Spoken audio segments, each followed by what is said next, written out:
नवरात्रोत्सव मंडळाने 51 वर्षात पदार्पण केले असून यावर्षी विविध कार्यक्रमांचे आयोजन करून नवरात्रोत्सव साजरा करण्यात येत आहे। मागील 50 वर्षाची परंपरा कायम ठेवत सामाजिक उपक्रम, नागरी सत्कार, गरबा, नृत्य, विविध सांस्कृतिक कार्यक्रम तसेच महिलांसाठी व्यवसाय मार्गदर्शन आणि आध्यात्मिक प्रवचन यासारख्या कार्यक्रमातून हा उत्सव साजरा करण्यात येतो। शनिवारी तेरणा हॉस्पिटलच्या माध्यमातून आरोग्य शिबिर घेण्यात आले। यावेळी रक्तदान शिबिर आणि नेत्र तपासणी शिबिराचे देखील आयोजन करण्यात आले होते।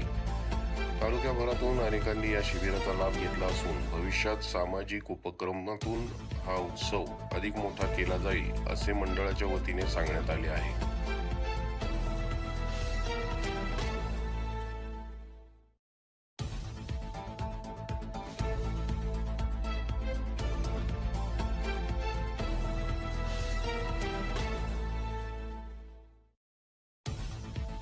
महाराष्ट्रातील सर्व जिल्ह्यातील ताज्या घडामोडी जाणून घेण्यासाठी नवराज्य चॅनलला सबस्क्राईब करा आणि दाबा बेल आयकॉन।